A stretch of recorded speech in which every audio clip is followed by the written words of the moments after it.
En este vídeo vamos a ver cómo llevar a cabo la fase de la descripción cuando el material sobre el que tenemos que trabajar es una gráfica. Para llevar a cabo la descripción de una gráfica o de un gráfico hemos de dar cuenta en primer lugar del tipo de representación. Puede ser un gráfico de líneas, de barras, de sectores o combinado. También es importante que nos fijemos el tipo de escala que se utiliza para representar el valor de las variables. Puede ser lineal, proporcional o logarítmica. También es importante que nos fijemos en si los datos representados son valores absolutos, proporcionales o números índice. También es muy importante fijarse bien en el título para saber exactamente cuáles son las variables, la leyenda, las magnitudes que tiene cada eje y la fuente de la que proceden los datos. A veces nos puede ser muy útil el trazar líneas adicionales para observar tendencias, periodos o fases, etc. Y por último, pues hay que prestar atención a la cronología y a las razones por las que el autor ha elegido esas fechas o hay determinadas lagunas en los datos de la gráfica. Esta primera gráfica es una gráfica de barras, como podéis comprobar. ¿Qué es lo que se representa aquí? Pues se representa como variable el número de personas que dependían en Inglaterra del trigo extranjero, es decir, que para su alimentación dependían de importaciones de trigo. ¿Y en qué se nos da el valor? Pues se nos da el valor, por un lado, en porcentaje, es decir, qué porcentaje de la población dependía para su alimentación de trigo importado, y también el valor absoluto. Es decir, tenemos por un lado millones de personas y el porcentaje que representaban esas personas. Lo que se ha utilizado para hacer la representación de barras no es el valor absoluto, es decir, los millones de personas, sino el porcentaje que representaban esas personas sobre la población británica. El tipo de escala que se ha utilizado en el eje de ordenadas es una escala lineal. Como ya he dicho, los valores que están representados son porcentajes, y en el eje de abscisas o horizontal lo que tenemos son una serie de periodos cronológicos. Esta es otra gráfica de barras, pero de barras apiladas, porque como veis, cada una de las barras está dividida en tres sectores. Estos tres sectores representan el porcentaje del empleo que representaba el empleo en cada uno de los tres sectores económicos: la agricultura, la industria y el sector servicios. Están representados en porcentaje, por eso todas las barras tienen la misma longitud, si bien están divididas en sectores que van cambiando de tamaño a lo largo del tiempo. Es una escala también lineal. En el eje de ordenadas se representan los porcentajes de cada sector apilando unos sobre otros, y el eje de abscisas también aparecen los años. Bueno, aquí tenemos una gráfica de líneas en las que aparecen tres líneas que representan una variable. Esa variable es un indicador de salarios reales respecto a una ratio de bienestar. Los valores, por tanto, son una ratio. También tenemos una escala lineal. En el eje de ordenadas aparece el valor de la ratio y en el eje de abscisas los años.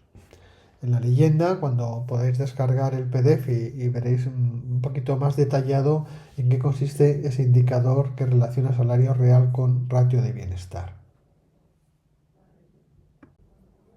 Bueno, aquí tenemos una gráfica un poco más compleja porque combina un gráfico de líneas y un gráfico de barras. En el gráfico aparece una leyenda donde se nos detalla qué variable representa cada una de las barras y qué variable representa la línea. La línea es el número de desempleados, y las barras representan, por un lado, el gasto público total, y en otros colores pues el porcentaje de ese gasto público total que suponían diferentes sectores, como por ejemplo el sector transporte, la construcción o la industria de rearme.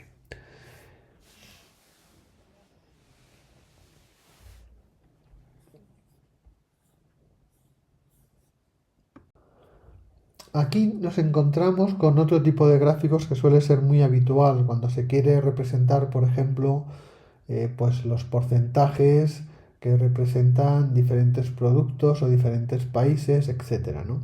En este caso concreto, este gráfico de sectores o gráfico de tarta, también se llama algunas veces, pues indica qué productos componían las importaciones que llevaba a cabo la Compañía de las Indias Orientales desde Asia hacia Europa. Y esa composición se representa para dos periodos, para el periodo que va de 1619 a 1621, que está representado a la izquierda, y a la derecha para el periodo 1778-1780.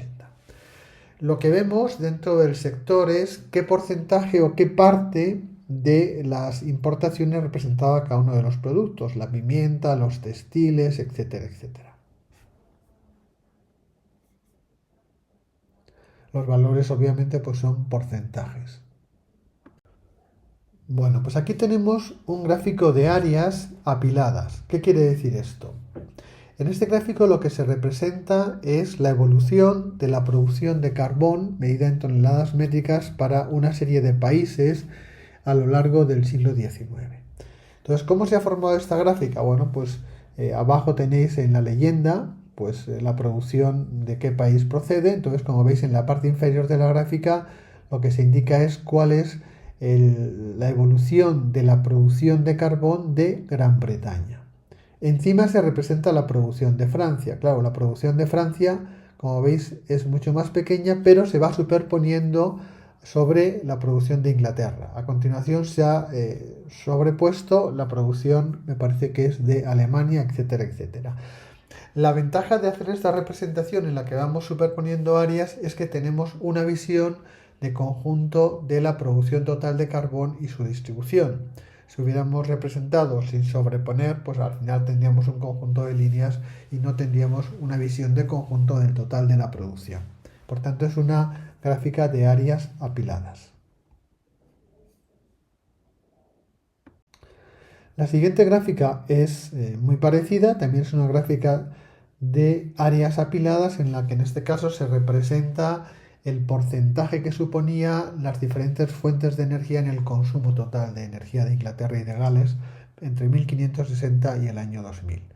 La única diferencia es que en lugar de representarse valores reales, como veíamos antes que eran toneladas de carbón, aquí lo que se ha hecho es representar porcentajes. Entonces, pues vemos qué porcentaje suponía en cada uno de esos momentos, pues el carbón, la fuerza hidráulica, el viento, etcétera, etcétera. Es por tanto una gráfica de áreas apiladas, pero en porcentajes.